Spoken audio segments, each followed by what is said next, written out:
right, good evening, everyone. I'd like to go ahead and turn in your Bibles to Acts chapter 27. Acts 27. Just by way of housekeeping, Dempsey mentioned that our studies are going to move on from both Acts and Hebrews here soon. In terms of the Acts class, my plan tonight is to get through 27 and then next week round out the book with 28. And then, as I had mentioned at some point previously in our studies, I would like to do one more class, if you'll permit me, once we finish the entire book, in order to go back and first of all see the themes that run through the book, now that we have everything in perspective, and then to see the action of the Holy Spirit throughout the book. I think it's really important for us that when we study a book like Acts, which is so narrative driven, that we see the theme that the author, in this case Luke, is trying to get across, both with Acts in and of itself as a book and the events that begin at the beginning and then go through the end, and then the Luke Acts narrative as a whole. Remember, Acts is the second part of this narrative that Luke is writing to Theophilus.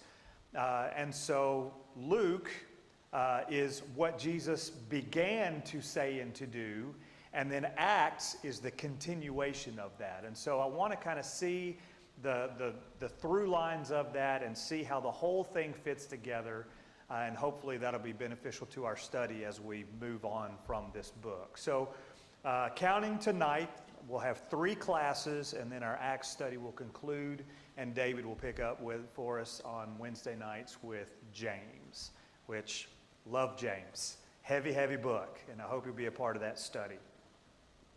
So Acts chapter 27. In terms of the narrative of the book of Acts, again, much of what we have seen in the book has not been preaching and teaching, the substance of the preaching and teaching.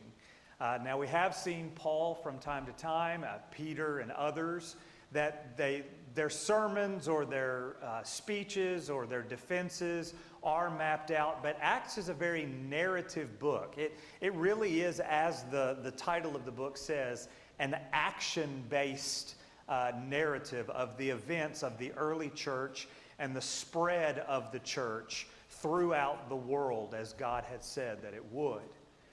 Acts 27 is a heavily narrative portion of the book. It is probably the most detailed narrative portion of the book. So, for a history nerd like me who loves seeing all the nitty-gritty and kind of getting all the details of the world and what's happening and then comparing that to history books, I love a chapter like this because Luke is just detail after detail after detail. If that is not your thing, I'm so sorry for tonight because there's a lot there. But I hope what you'll see, you'll find interesting in terms of what Luke is trying to do and in terms of what we can glean from the book and really the historicity of this book. That this is not just an account with kind of 10,000-foot view events that are happening, but especially in chapter 27, we're seeing specific details about specific places and events happening in a specific time. And so we'll talk about those as the book progresses. One thing I do have to say about the PowerPoint, you probably saw me up here with a look of consternation on my face. I spent a long time putting maps together tonight to try to make this very interesting for you, and wouldn't you know it, some formatting issue is not working. So I tried as best as I could to kind of reconstitute some things on the fly. So if some of the maps look kind of cut off, my apologies, but you get the picture. Okay? So as we pick up in Acts chapter 27 and verse 1, recall that now Paul is finally going to make his way to Rome. He has already put forth his defenses before Felix and Festus and then Agrippa. And now Festus has no other alternative. It is now time to push Paul on towards Rome, and that will be done via the sea. And so from Caesarea, Paul, recall Caesarea is a port city. It's Caesarea Maritime. It is the capital city of the Roman province of Judea, and it is a very important port city within that province. And so that's where we really pick up in well, my first slide's not even there, is it? In verse 1. So let's look there. And just to kind of set our minds for what we're getting ready to see. Each detail, again, that we're about to read adds to Luke's credibility as both a historian and as a first-hand eyewitness of the things that he has seen. Now, in terms of the book of Acts, the gospel mission has now withstood threats from both inside and outside the church, threats both political and religious, and threats both Jew and Gentile. And the gospel mission has just continued to succeed, and the gospel has continued to spread. Acts 27 is an interesting outlier from this in that it is the one time that we see within the book that the threat is nature itself. But true to the theme, spoiler alert, the gospel will not be stopped, even as a result of basically what's going to amount to a hurricane. All right? So Acts chapter 27 and verse 1, and we're just going to kind of systematically make our way through this book tonight. So if you'll read along with me. When it was decided that we would set sail for Italy, Paul and some other prisoners were handed over to a centurion named Julius, who belonged to the imperial regiment. Okay? So Paul is now put in the care of this centurion. We recall he's been basically in the care of the tribune from Jerusalem, and now given over to the imperial guard within Caesarea Maritime. And now this specific centurion has been given charge over him. And we read there in verse 1, some other prisoners. Now we read the word prisoner, and we might think people who are in chains and stocks. And that might be very well the case. But recall, they are going to Rome. So more than likely, these are similar type, and I'll use the quotes, prisoners to Paul, who have appealed to Caesar and now are being taken by ship to Rome to face the court of Nero. Okay? So it says that these belong to the imperial regiment, or yours might say the Augustine cohort. And so this is supposedly a very prestigious group of soldiers for Paul to be with. One thing about centurions, just kind of a side note as we're going through this. Centurions, for all that they are kind of the fist of the Roman Empire, whenever we see centurions throughout the gospel narrative and then through the narratives in Acts, what kind of light do we usually see centurions placed in? Pretty much a good light. Yeah, a pretty positive light. Okay, so we see a couple of centurions, again, within the gospel accounts, and they are either acknowledging Jesus or giving Jesus due credit for who he is.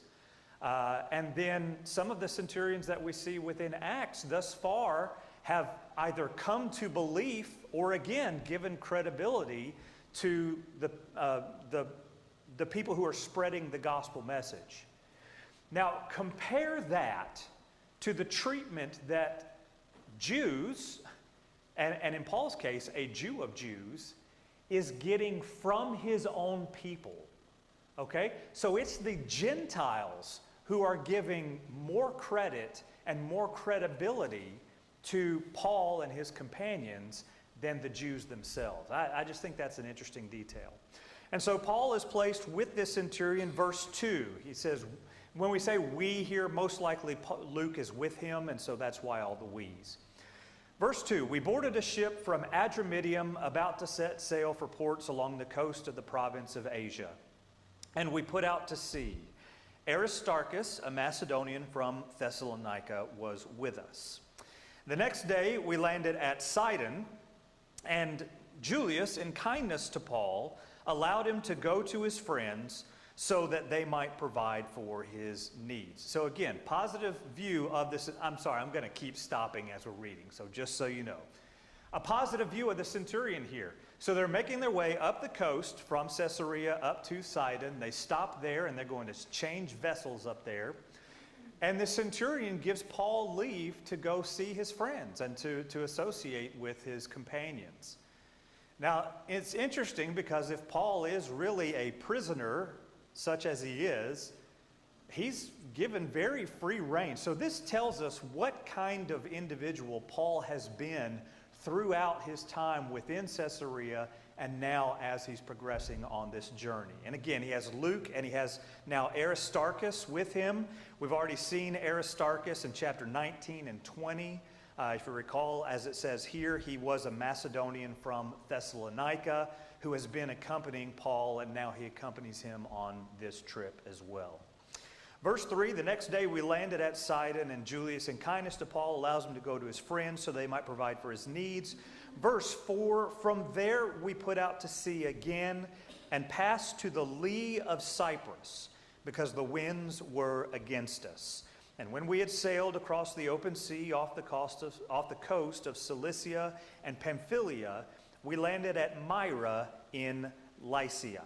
Okay, so where we are right here, we've gone from Caesarea up to Sidon. Now we're going along the coast past Paul's homeland here, and then on up to Myra. In Myra, we're going to change vessels. The vessel that they were on is only a coastal ship, and so now they're going to switch to a larger ship that is more akin to a cargo. It's a barge, basically. And so this cargo ship is going to be carrying grain, as we're going to be seeing later on in the text. Now, it's interesting that a cargo ship would be taking on passengers. So some have said that basically that's just the way of it. That when they were transporting passengers or when you were moving from port to port, it's not like when we're scheduling out our tickets at an airport and we're making connections from city to city and we know that we're going to have a seat on a plane somewhere because I have a ticket with that on there and I know exactly what time the connecting flight is going to be there if I'm lucky. In this case, they are going on whatever ship is best by whatever means they can. And so the best ship that they can find, it says, is an Alexandrian ship. So this would be from Egypt. And again, it's going to be a cargo ship carrying grain. And so they meet up with them in Myra and then set off again. Verse 7. We made slow headway for many days and had difficulty arriving off of Cnidus. And when the wind did not allow us to hold our course, we sailed to the lee of Crete opposite Salmone. And we moved along the coast with difficulty and came to a place called Fair Havens near the town of Lasea. Okay, so here is Cyprus that they went around. They came up to Myra, and now here is the island of Crete. Crete is going to be most familiar to us because it is the island where Titus is when Paul writes to Titus. Remember, Cretans are always liars, evil gluttons, so on and so forth. This is that island, okay? So this very long island in the middle of the Mediterranean Sea. And then up here is the Aegean Sea, and then up here is the Adriatic Sea. Okay, now it says, Luke says, verse 7, that we made slow headway. So it's very tough sailing, even in this very, seemingly to us, short journey. And so then they have to make their way around the leeward side of Cyprus here. Now, one of the reasons they have to do that, I read about this, there's a phenomenon called the Etesian winds, okay? And so this would be very normal for this time of year. So between May and October, you have this kind of general winds coming from the northeast and then moving down. So you can see we're trying to head west. The winds are coming from the east and they're pushing against the direction that we want to go. So again, this is all very consistent with the time and place that we're in and Luke giving us all of those facts and history. So because they're being pushed against, they stay against the leeward side of Crete, staying near and opposite Salmone. And it says, yes. Yes. Would that be the same reasoning why Corinth is such a popular place to cross, even if you have to drag the ship across there because of the difficulty and danger of sailing essentially 2 or 3 miles and the wind? I would assume so. I do not know. I do not know. I mean, we do know that the Aegean Sea is very large in terms of the economic progress of both the Greek Empire and the Roman Empire. We do have roads that go up above there, but some of the quicker routes do go across the Aegean Sea. But beyond that, I do not know. I would assume, though, that because many ships would be coming from Alexandria and trading grain up here to Asia and then over to Rome, that these routes would be pretty well traveled in that time and that day and time. But at this time, we're probably coming up right at the end of August, beginning of early September of AD 60. That's going to be important here in just a minute. Verse 9, to that end, much time had been lost because of these winds, and sailing had already become dangerous because it was now, and yours might say either the time of fasting, the fast was over, or some of yours might say after the Day of Atonement. And so if it does say fasting, that's more than likely what it's associated with is that Day of Atonement, which is bringing us to September. Now, not to get too weather nerdy here, which we're going to get to more in just a minute, but what is August and September like in the Gulf of Mexico, or Gulf of America, depending on what you want to call it? Okay, it's hurricane season, right?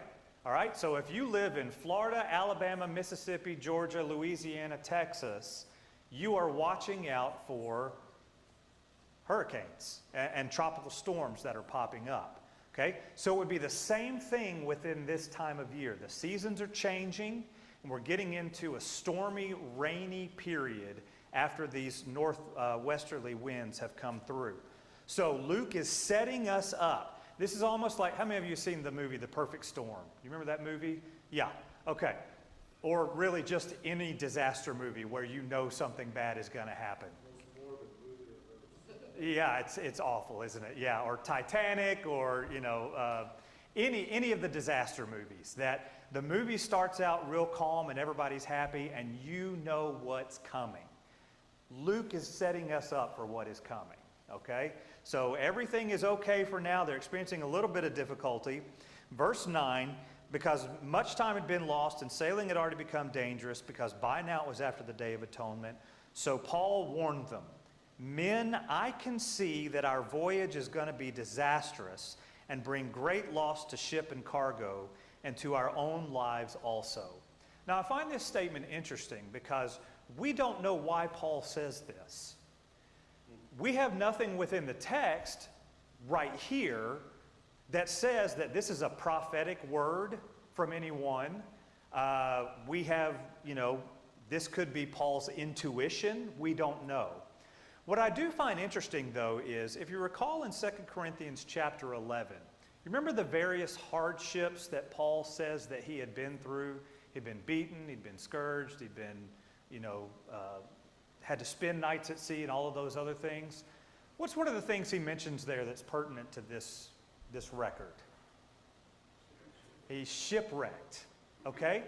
Now, if you are like me, and I don't know why I hadn't thought about this. That's written in the book of 2 Corinthians, which Paul would have written on his 3rd missionary journey, which means that when Paul wrote that letter and said, "I have already been shipwrecked 3 times," that does not include this account. This is not one of the 3. So Paul, in all of those journeys that we've been looking at, and we don't know if this is prior life or during his Christian life or any of those things, Paul has already experienced some rough times at sea and been shipwrecked at least 3 times. So now we can look at a statement like this and say, yes, it may be prophetic. That's certainly a reasonable assumption. But Paul is also a little bit experienced with a voyage, and he can see the signs. Now, he's no ship captain, and certainly the centurion is not going to give him the benefit of the doubt yet in terms of his intuition. But again, this is just an interesting statement to make, and Paul is setting the stage. Now, one thing that I think is going to happen is as we go through the narrative, and we can see how the narrative plays out, Paul is going to end up validated, both by this statement and other statement that he's going to make. And I think that that is part of the broader theme of this entire narrative. So let's get back to it. Verse 10. Men, I can see that our voyage is going to be disastrous and bring great loss to ship and cargo and to our own lives also. But, verse 11, the centurion, instead of listening to what Paul said, followed the advice of the pilot and the owner of the ship. And since the harbor was unsuitable to winter in, the majority decided that we should sail on, hoping to reach Phoenix and winter there. This was a harbor in Crete, facing both southwest and northwest. Okay, so here's where we are now. This is zooming in on the island of Crete. We've just come around the tip here. This is where Salmone is. And then we've come into Fair Havens due to no small amount of trouble from the winds. And now they want to get to Phoenix. Now again, to us, this looks like a very short distance. Should be no trouble. They just sail along the coast. No biggie. Okay? First of all, we don't understand how long Crete is. It is a very long island. Okay, so for us, this would be like sailing from one end of Kentucky basically to the other. Okay, we could say, hey, no easy feat, but we are not sailors and we do not live in this time period. And so their idea is to sail, the captain's idea is to sail from Fair Havens up to Phoenix. Paul knows differently. Okay, so verse 13. When a gentle south wind began to blow, they saw their opportunity. So they weighed anchor and sailed along the shore of Crete. Before very long, a wind of hurricane force called the northeaster swept down from the island. So let's pause there, because this is the dun dun dun kind of part of the text, right? So let's set this up. Okay? When we look at maps like this, we don't see weather. We see Bible lands, and that's pretty much all we see. Okay?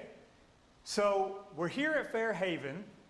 It says that as they're journeying along, and I'm doing my best Chris Bailey here, or Bill Meck, whichever is your preference, and we've got these southerly winds coming up from the southwest, right? So the Sahara Desert would be down here in Africa, and then as the seasons are changing, you've got that warm air coming up from the south, and it says things got pretty pleasant, okay? But now you get those cold winds coming down from the north, from Russia and the Arctic Circle, moving downwards from the northeast, okay? Now, what happens when you have a warm front and a cold front that smash into each other? What kind of weather phenomenon do we usually get? We usually get storms, tornadoes, hurricanes, all manner types of things, okay? So we have an area of low pressure there, and again, I'm doing my best local weatherman. You have an area of low pressure that develops, and you have these southern winds coming up and the northern winds coming down, and it just creates this cycle effect, this cyclone effect, okay? So let's overlay this map. I hope you can see this. This is Turkey, this is Cyprus, this is Crete, this is Greece, here's Italy right here, and Sicily, and here's the island of Malta where we're going to be going to right here. Do you see this right here? What does that look like to you? That looks like a hurricane, doesn't it? Okay?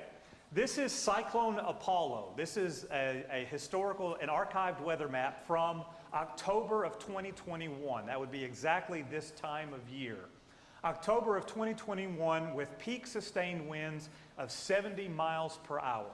And what Cyclone Apollo did was basically, it started here around Malta and then wound its way all the way through the Mediterranean and eventually dissipated through Turkey.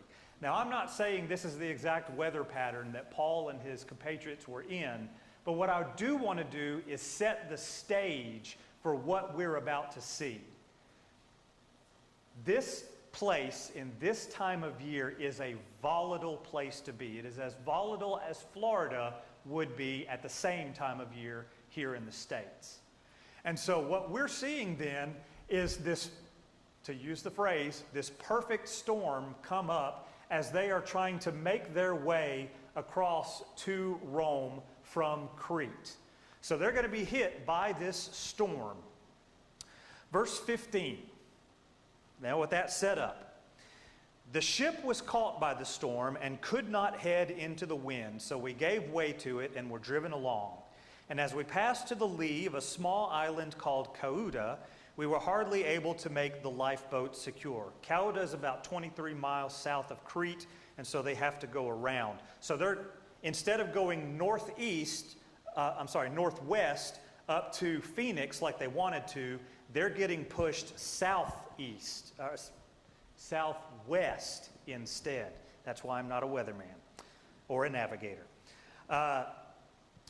Verse 17, we were hardly able to make the lifeboat secure, so the men hoisted it aboard. They passed ropes under the ship itself to hold it together, and because they were afraid they would run aground on the sandbars of Syrtis, they lowered the sea anchor and let the ship be driven along. Okay, so we can see now the sailors are taking this storm very seriously. Things are getting very, very bad out on the open water, and the waves are just pounding against this ship. And they're having to do whatever they can to try to salvage both the ship, the cargo, and the passengers. And so what they do is they make the lifeboat secure, so instead of it hanging over the side of the ship or being drug along behind it to eventually be smashed into it, they pull up the lifeboat or the dinghy up onto the ship and they secure it onto the deck. And then it says that they ran ropes underneath the ship. And so basically they're running these cables around the ship from stem to stern because of the racking that would take place in the wood. The more the winds pound against the ship and it gets rocked in the current, the nails and the pitch and everything that would be holding this ship together is just constantly under movement. And so they're trying to keep that ship from breaking apart into the waves, and that's why they wind these ropes around it. And so it says, because they were afraid they would run aground on the sandbars of Syrtis. Now, Syrtis is down here in Africa. It's off the coast of Cyprus. And so this is what they thought. Now, they have no idea, as we're about to see, they have no idea where they are except for a general location in the ocean, because they can't see the sun, the moon, the stars. They can't navigate. And even if they could navigate, they're being tossed, back and forth throughout the sea. And so down here, as I read, around the coast of Africa, the northern coast of Africa, around Cyprus and Carthage, there is a place where the sandbars come up, and basically the sailors referred to it as quicksand. And so if a boat got lodged in that area, it was basically death. You were going to lose the ship and you were going to lose everything you had, and you were just stuck out there. And so they were terrified of running aground in this area. So it says they lowered the sea anchor and let the ship be driven along. Basically, they're just going with the motion of the ocean at this point. That's all they can do. Verse 18, we took such a violent battering from the storm that the next day they began to throw the cargo overboard. Now keep in mind, once again, this is a cargo ship. What is the whole reason this boat was destined for Italy in the first place? It's because of the cargo. So their livelihood is on this ship. And the very first thing they do, because they're in such dire straits, is they start getting rid of that cargo, because that's the best thing that they can do. Verse 19, on the third day, they threw the ship's tackle overboard with their own hands. So the tackle would basically be all of the equipment used to hoist the grain on and off of the boat. So you think cranes and ropes and pulleys and those types of things. So now they're getting rid of those things. We can't do anything with that anymore. Basically, they're trying to lighten the ship to make it more buoyant on the water so that as waves come up over the side, they're not being thrust under. Verse 20. When neither sun nor stars appeared for many days, and the storm continued raging, we finally gave up all hope of being saved. Okay, so not only do we have a storm front, we apparently have a stalled storm front. This storm is just sitting on top of them, dumping rain, blowing wind, and they have no hope. Now they've dumped their cargo overboard. They've done everything that they can think of to do. And now it says all hope was lost. All hope of being saved.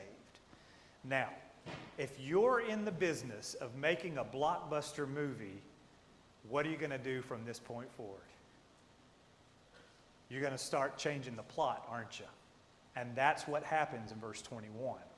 Everybody has given up hope. And I don't think we need to lose the significance of that statement. Everything is lost. So verse 21. After they had gone a long time without food, Paul stood up before them and said, "Men, you should have taken my advice not to sail from Crete. Then you would have spared yourselves this damage and loss. But now I urge you to keep up your courage, because not one of you will be lost. Only the ship will be destroyed. Last night, an angel of the God to whom I belong and whom I serve stood beside me and said, 'Do not be afraid, Paul. You must stand trial before Caesar. And God has graciously given you the lives of all who sail with you. So keep up your courage, men, for I have faith in God that it will happen just as he told me. Nevertheless, we must run aground on some island.'" Okay, so we have Paul now talking to the sailors on the ship and to the centurion. And, you know, if we look at this kind of through just everyday lens, we might think that Paul's given a, nanny nanny boo boo, or a, "I told you what we should have done, and now look where we are." But that to me does not appear to be what Paul is doing. The reason Paul tells them this, "Men, you should have taken my advice not to sail from Crete. You would have spared yourselves this damage and loss. But," okay, now the story is about to take off. "But I urge you to keep up your courage, because not one of you will be lost."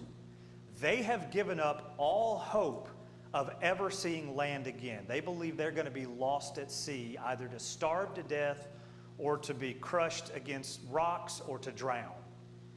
Paul says he still has hope despite the sailors having lost theirs. Paul perceived the warning signs of a doomed voyage before the voyage, but God now assures him of his intent to intervene. And so Paul mentions to them that the God to whom I belong and serve.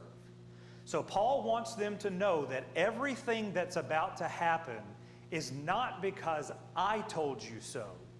It's because the Lord wills it. That's the point of this story.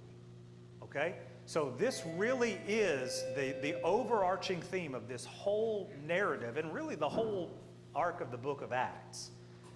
The God whom I belong to and whom I serve has said that you will stand trial before Caesar. God has graciously given you the lives of all who sail with you. Now, here's the thing. This is going to be a turning point in the lives of everyone who's hearing this, because if they do make it through this and Paul is right, then it means something, and it means something big.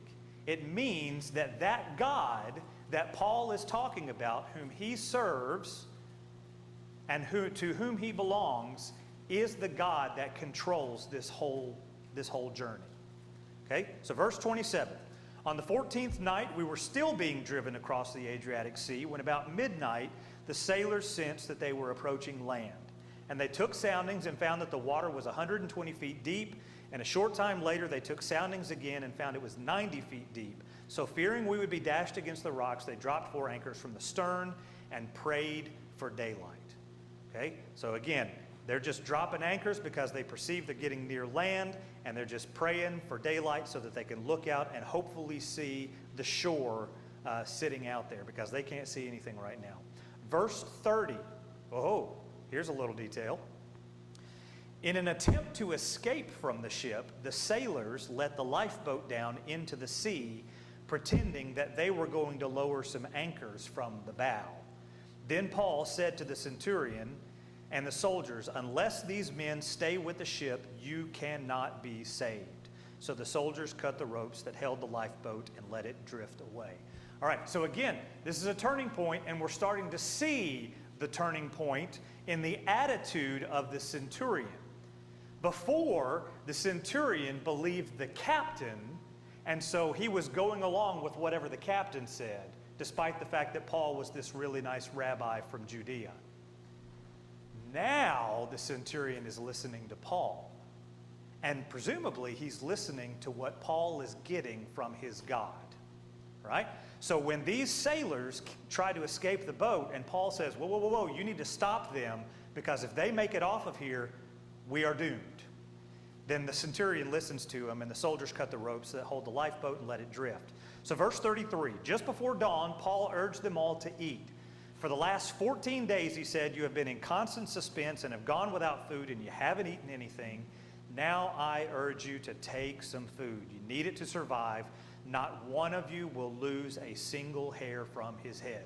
Assurance number 2 now. Nobody's going to die. Okay? Now, I think it's always interesting. Don't underestimate the power of food to help lift people's spirits, right? I'm just going to tell on Nani. Whenever he's having a bad day, I tell you what, if I fix him a good meal, or if I go get him a good meal from a restaurant or pick him up a pizza, his spirits lift automatically. He's just a food-based guy. So don't underestimate the power of a good meal, right? Okay? So verse 35, after he said this, he took some bread and, this is important, gave thanks to God in front of them all. Then he broke it and began to eat. So not only is their safety the result of God's action and continuous action, the food that they are receiving and now eating in this perilous journey has been provided by God. And so Paul is letting them know that the God whom I'm telling you about, that's going to rescue us all from this, is also the God that has provided us with this food. Paul is living out a sermon in this circumstance. Okay? So he gives thanks to God in front of them all. He breaks it and begins to eat. They were all encouraged, verse 36, and ate some food themselves. Verse 37, we hadn't seen the actual number to this point, but I just find this interesting. There were 276 people. This is either a very big boat or a very cramped boat. When they had eaten as much as they wanted, they lightened the ship by throwing the grain into the sea. They know they're near land. Paul has told them they're going to survive. They're dumping the rest of the food into the sea just to, again, stay more buoyant. Verse 39, when daylight came, they did not recognize the land, but they saw a bay with a sandy beach where they decided to run the ship aground if they could. Cutting loose the anchors, they left them in the sea, and at the same time untied the ropes that held the rudders. And then they hoisted the foresail to the wind and made for the beach. So they're just gunning it to the shore at this point. They just let the rudder loose. They hoisted the sails, and now they are just headed for shore as fast as they can get there, lest another storm or another wind come and push them off course. But the ship struck a sandbar and ran aground, and the bow stuck fast and would not move, and the stern was broken to pieces by the pounding of the surf. Now, verse 42, here is the validation of the whole story. The soldiers planned to kill the prisoners. Now, how would you like to have made it through this entire ordeal only to get stabbed at the end of the journey? The soldiers planned to kill the prisoners to prevent any of them from swimming away and escaping. But the centurion, here's our guy again, wanted to spare Paul's life and kept them from carrying out their plan. So because of Paul's sake, remember, that's what God told him. Because of Paul's sake, the rest of these men are saved. I think there's a larger concept there. The centurion wanted to spare Paul's life, kept them from carrying out their plan. He ordered those who could swim to jump overboard first to get to land, and the rest were to get there on planks or on other pieces of the ship. And I love this statement. In this way, everyone reached land safely. And we could put in parentheses there, just as Paul said that they would. Okay? So they made it through. God is proven true. So everything that Paul had experienced on this journey, and you know, I'm sure that Paul was not just sitting cross-legged meditating through this whole thing, you know. I'm sure Paul also did not have the fortitude of Jesus to be able to just sleep in the boat through the whole thing. I'm sure Paul, you know, had his alarmed moments, but he trusted in God when everyone else had given up. And then he's able to encourage everyone. Again, he becomes this living sermon to all the people, and they all make it to land safely, just as God said that they would. So really, you know, we can look at this story and be like, hey man, Luke has given us a whole lot. It's kind of a weird story to give so much detail to right here at the end of Acts, when many of his other accounts throughout the book don't have nearly as much detail. But all of the details, A, once again, lend to Luke's credibility as a historian and as an eyewitness. And B, the result of the story lends to God being vindicated and God being praised through this whole thing. And then we're going to see how this story concludes next week as we go to Malta and then on to Rome. Thank you so much.